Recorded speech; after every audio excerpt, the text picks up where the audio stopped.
A wealthy merchant named Yusuf lived in a bustling city known for its trade and prosperity. Yusuf was known for his sharp business acumen, but also for his generosity. He regularly gave to charity, especially during Ramadan. However, Yusuf harbored a secret.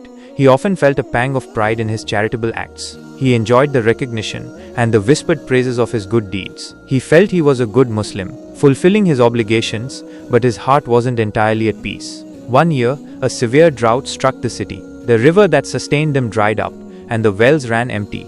Food became scarce, and people began to suffer. Yusuf, seeing the plight of his fellow citizens, opened his granaries and distributed his stored grain freely. He organized soup kitchens and provided clean water to those in need. He worked tirelessly, day and night, coordinating relief efforts. The people lauded him as a savior, singing his praises in the streets. Yusuf, despite his exhaustion, felt a surge of satisfaction. This was his moment, he thought, his chance to truly earn Allah's favor. One evening, as Yusuf was returning home after a long day of distributing aid, he saw an old woman, ragged and weak, sitting by the roadside. She was not begging, but simply staring at the ground, her eyes filled with despair. Yusuf approached her and offered her some dates and a small bag of rice. The woman accepted the food with a trembling hand, but didn't thank him. Instead, she looked up at him, her eyes filled with wisdom, and said, "Yusuf, my son, I see your generosity, and I thank you. But I also see your heart. Beware of the whispers of Shaytan, who makes you believe that your good deeds are for your own glory, and not solely for the pleasure of Allah."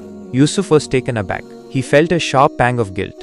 The old woman's words were like a mirror, reflecting the hidden intentions of his heart. He realized that his charity, while outwardly good, was tainted by his desire for recognition and praise. He had let pride creep into his heart, corrupting the purity of his actions. The woman continued, "True charity, Yusuf, is not about the grand gestures that everyone sees. It is about the small, quiet acts done with sincerity and humility, seeking only the face of our Creator. It is about giving without expecting anything in return, not even a thank you. It is about giving from the heart, purely for the love of Allah." Yusuf was humbled. He thanked the old woman for her counsel, and he walked home that night with a heavy heart, but also with a newfound understanding. He realized that true generosity was not measured by the amount given, but by the intention behind it. He spent the rest of the night in prayer, asking Allah for forgiveness and guidance. From that day on, Yusuf's approach to charity changed.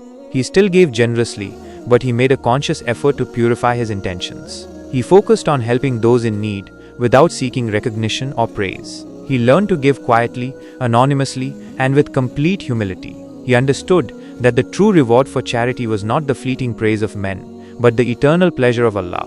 He learned that true generosity was not just about giving from his wealth, but also from his heart, with sincerity and humility. And he understood that the whispers of Shaytan were always lurking, trying to corrupt even the most noble of intentions. Only through constant vigilance and sincere supplication to Allah could he hope to keep his heart pure and his actions righteous.